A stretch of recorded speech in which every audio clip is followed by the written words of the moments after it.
नमस्कार, जय हिंद प्यारे साथियों। हर भाई हर बहन का स्वागत है पारस फ्री एजुकेशन यूट्यूब चैनल में। आज इस क्लास में हम शिक्षक भर्ती वर्ग 3 एग्जाम के लिए गणित के महत्वपूर्ण प्रश्नों को सॉल्व करना सीखेंगे, जो आपके एग्जाम पैटर्न पर होंगे, जहां से आपको एग्जाम में प्रश्न देखने को अवश्य मिलेगा। इसलिए आप सभी से रिक्वेस्ट है, वीडियो कंप्लीट देखें और आप लोग कितने प्रश्नों के सही जवाब देते हैं वो भी आप हमें कमेंट करके जरूर बताएं। तो चलिए भाई, हम शुरू करते हैं प्रश्न क्रमांक 1 से।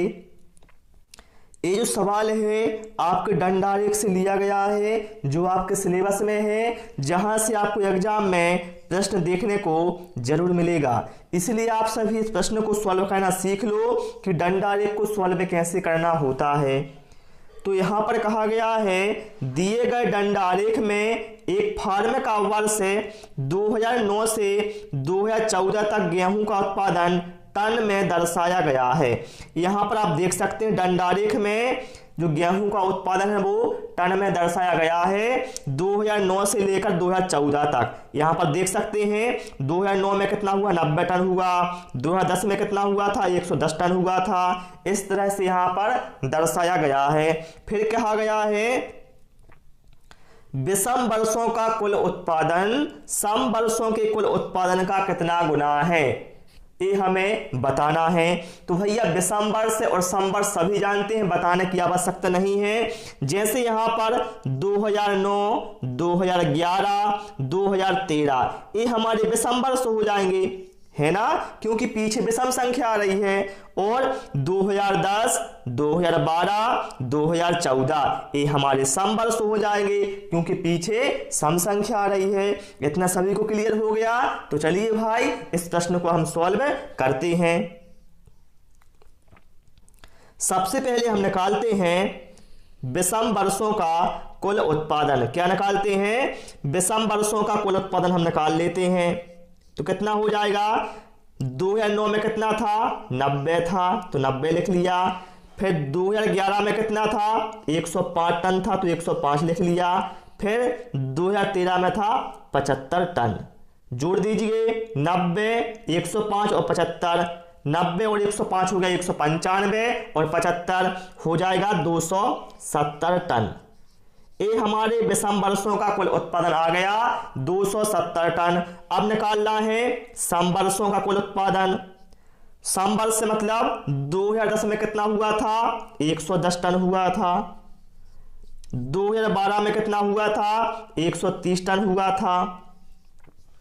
फिर 2014 में कितना हुआ था, 120 हुआ था। अब इसको जोड़ दीजिए, 0 का 0, 2 और 3 5 और 1 6 हो गया। 1 1 1 कितना हो गया, 360 टन।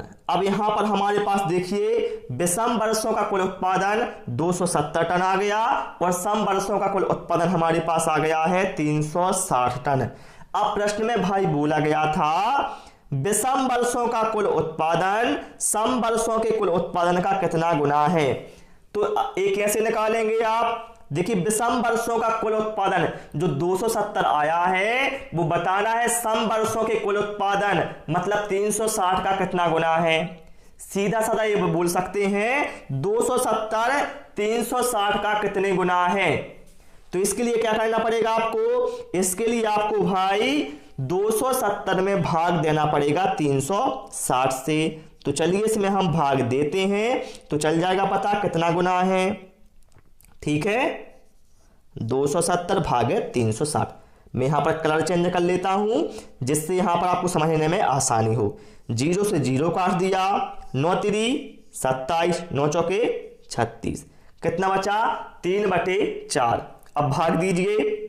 देखिए 4 से भाग देंगे 3 में नहीं जाएगा, तो यहां दशमलव लग जाएगा और यहां 0 आ जाएगा, तो यहां पर 30 हो जाएगा।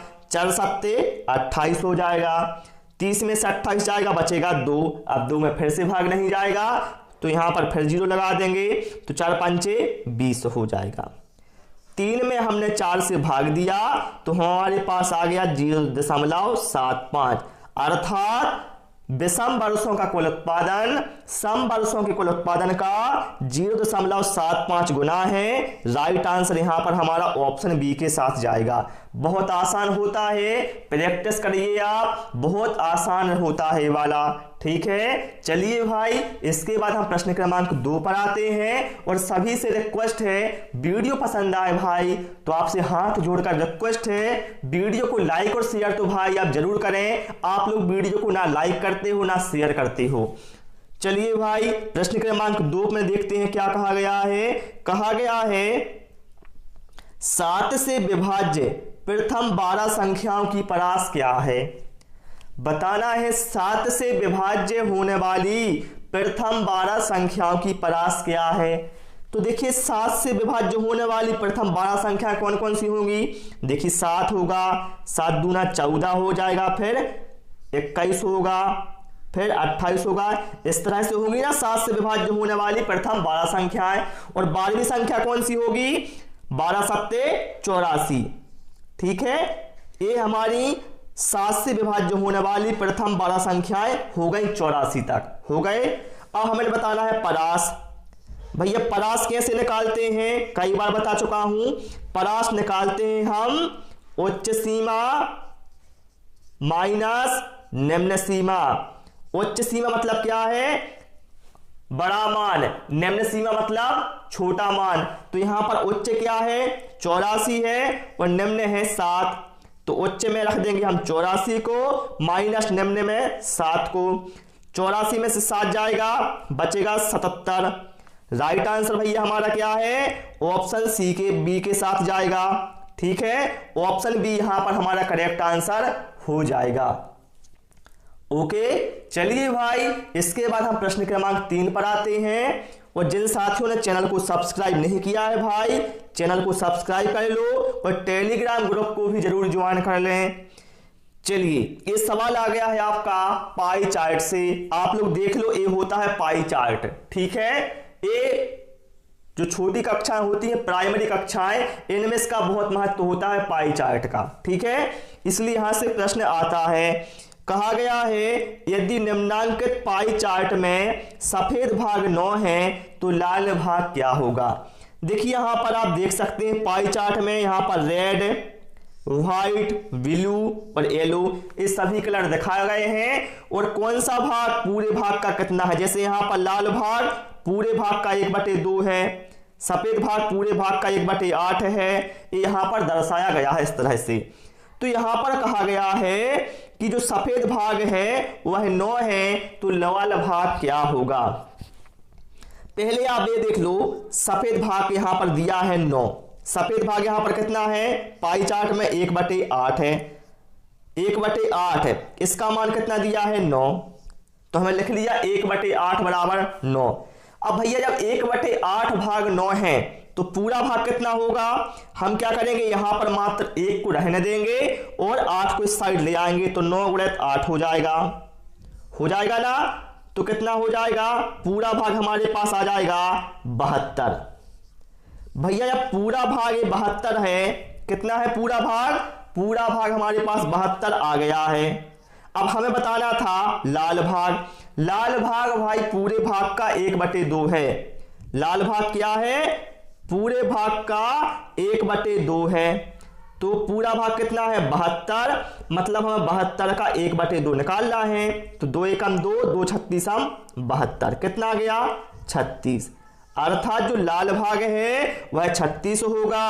राइट आंसर हमारा यहां पर ऑप्शन बी के साथ जाएगा। समझ गए आप लोग, ऑप्शन बी यहां पर हमारा करेक्ट आंसर हो जाएगा। इस तरह से आपको पाई चार्ट में देखना होता है कि कौन सा भाग कितना है, फिर वहां से आपको सॉल्व करना होता है। समझ गए आप लोग। चलिए भाई प्रश्न क्रमांक 4 पर आते हैं।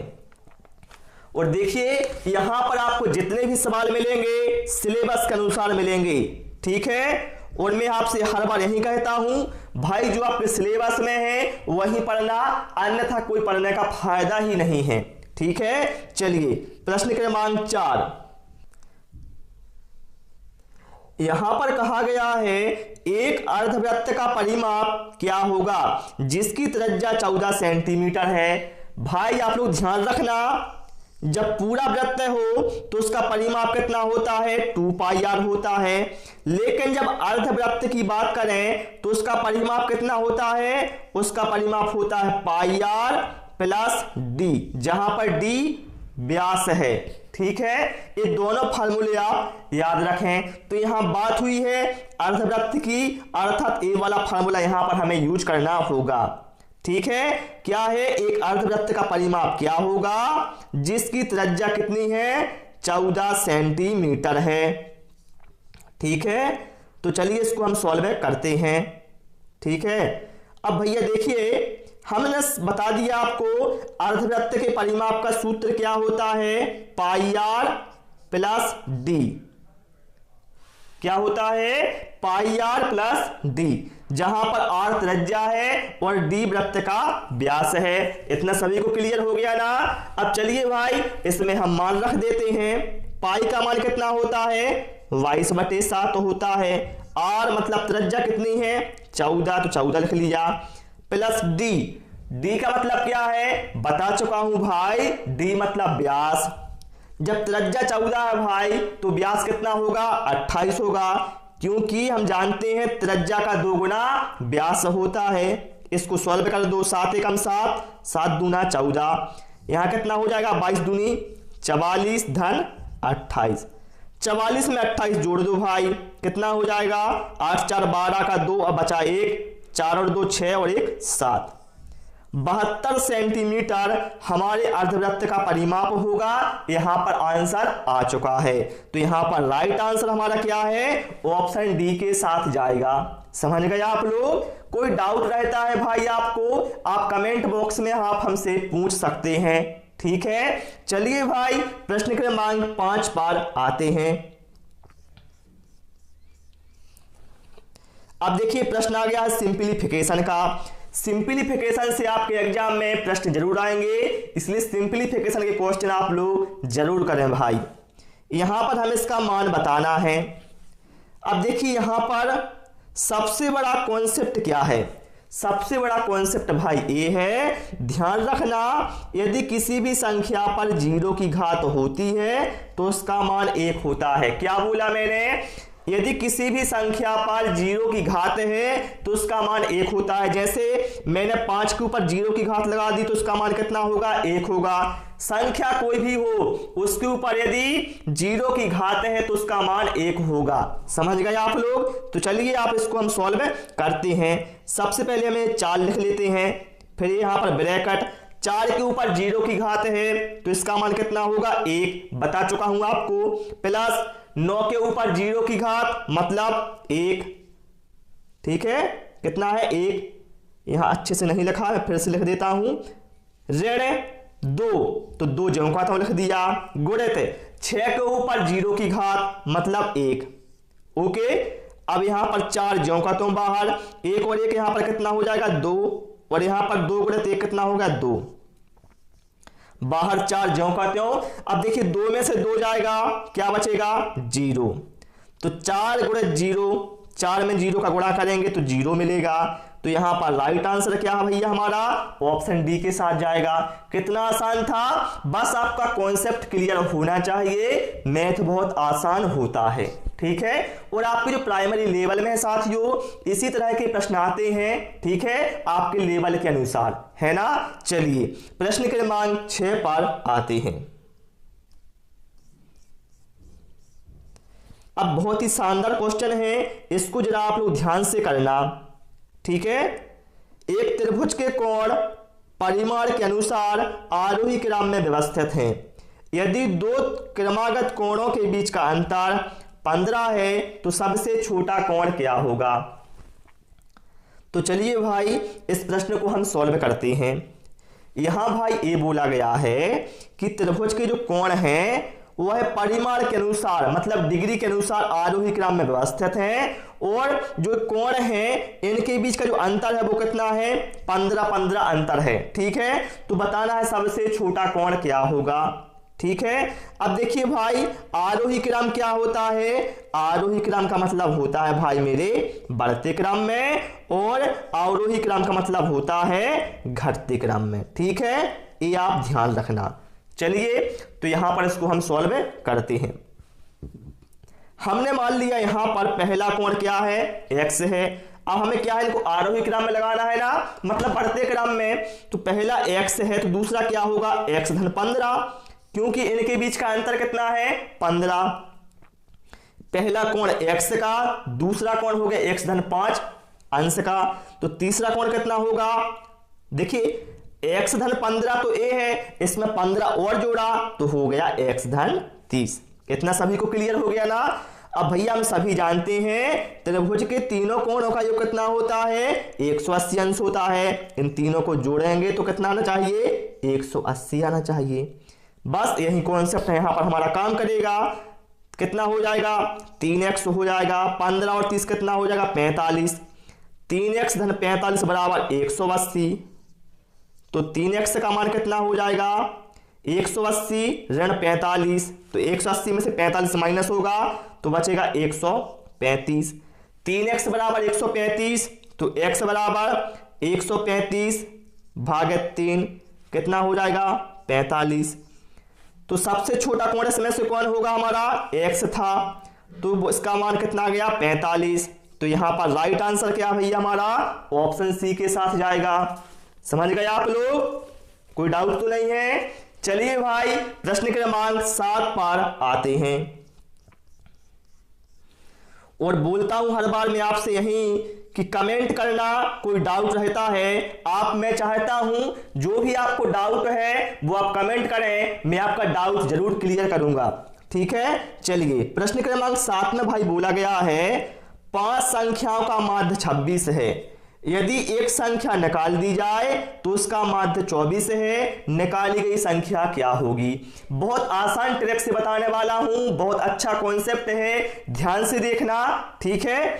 अब देखिए भाई यहां क्या बोला गया है, 5 संख्याओं का माध्य कितना है, 26 है।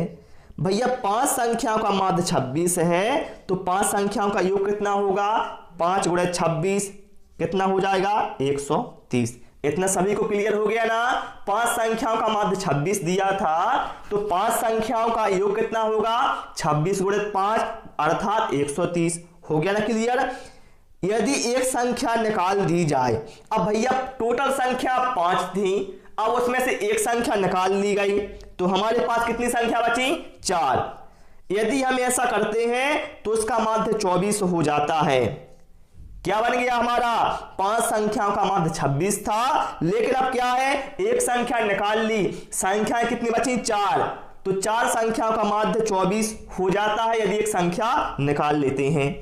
तो भैया 4 संख्याओं का जब माध्य 24 है तो 4 संख्याओं का योग कितना होगा, 24 गुणे 4 कितना होगा, 96। इतना सभी को क्लियर हो गया ना। अब भाई सॉरी यहां पर अलग हो गया, कोई बात नहीं, फिर से लिख देता हूं, मैंने ध्यान नहीं दिया और मेरा यहां पर जो पेन है वो टच हो गया। फिर से लिख देता हूं, देखिए क्या था, 5 संख्याओं का माध्य कितना था, हमें 26 दिया था, तो योग कितना होगा भैया हमारा, योग हुआ था हमारा 130, और 4 संख्याओं का जो माध्य है वो 24 था, तो योग कितना हो गया था, 96। यही था ना। अब देखिए अब यहां पर क्या था भाई, हमें बताना है निकाली गई संख्या क्या होगी, बताना इसमें से कौन सी संख्या निकाली गई है। तो आपको क्या करना है, 5 संख्याओं के योग में से 4 संख्याओं का योग घटाना है तो निकाली गई संख्या आ जाएगी। तो 130 में से 96 माइनस होगा तो बचेगा हमारे पास 34, अर्थात निकाली गई संख्या कितनी होगी, 34 होगी। राइट आंसर यहां पर हमारा ऑप्शन डी के साथ जाएगा। समझ गए आप लोग। चलिए भाई इस प्रश्न में, इस वीडियो में हमने 7 क्वेश्चन इंक्लूड किए थे, जो कि मैंने आपको आसान शब्दों में, आसान व्याख्या में बता दिए हैं। आपको हमारा वीडियो कैसा लगा हमें कमेंट करके अवश्य बताएं। वीडियो पसंद आया वो सभी से रिक्वेस्ट है वीडियो को लाइक करें, दोस्तों के साथ शेयर करें और नए नए वीडियो पाने के लिए चैनल को सब्सक्राइब करें। Thanks for watching this video.